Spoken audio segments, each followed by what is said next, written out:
It's estimated that over 16.1 million Americans served during World War II. They fought in some of the most brutal conditions and intense battles in our nation's history, including D-Day, the Battle of the Bulge, and Iwo Jima. And they did it with equipment that is far less sophisticated than what modern-day troops carry. Let's take a look at the standard issue gear a US troop carried during World War II. The combat pack was a waterproof backpack that contained everything the troop needed to sustain himself in the field, including toiletries, socks, a few rations, personal items, and things that struck their fancy. You know, like pictures of their sweethearts. And if they didn't have their own sweethearts back home, a movie star would do. Fun fact, anything that looked like two round objects earned the nickname Mae West.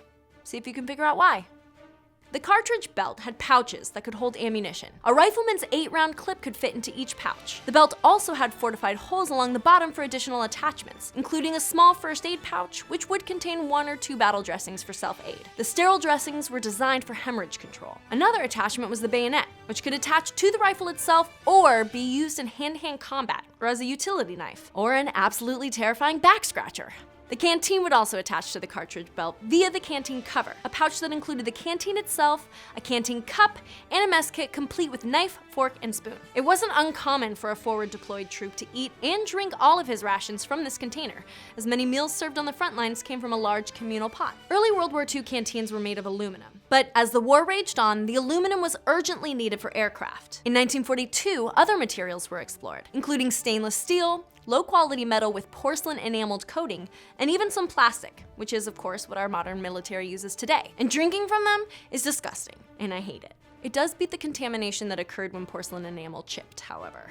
A true indication of the age of trench warfare, troops carried an entrenching tool attached to their belts or combat packs. It was used as a shovel to dig foxholes or trenches, could fold and serve as a pick, or it could drive stakes into the ground. If the shit hit the fan, it could also be used as a fighting stick. It wasn't the most effective melee weapon, but it was handy, heavy, and sharp. Now the helmet itself was comprised of 2 parts, the plastic liner and a one-size-fits-all steel shell.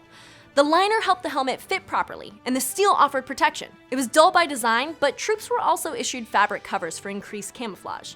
Many would also use nets or vegetation for added concealment. World War II production helmets did have chin straps, but many soldiers wore them unfastened or even looped behind the helmet. This seems counterintuitive, but they found that during hand-to-hand combat, the helmet could be used against them by the enemy, who could pull on it and throw troops off balance. The helmet also had pragmatic uses during camp. It could carry water, be used as a wash basin, or as a seat, and if you had two, it became an excellent Mae West impression. One of the largest items troops carried was the cargo pack, which contained a 2-man tent, tent pins, and a blanket. Depending on the time of year, an infantry soldier would also carry clothing layers to include long johns, ponchos, and a raincoat. Their weapons varied as well, but the M1 Garand rifle and the M1911 pistol were also a common issue. A soldier's load during World War II ranged from 65 to 85 pounds, depending on his weapon. Today, troops carry around 95 to 125 pounds of gear, as the addition of body armor, technology, and improved first aid gear have been added to the load. But before we start comparing apples to oranges, let's just remember that it was the devastation and hardship of the world wars that built America's foundation of military superiority. We're stronger today because of what they endured.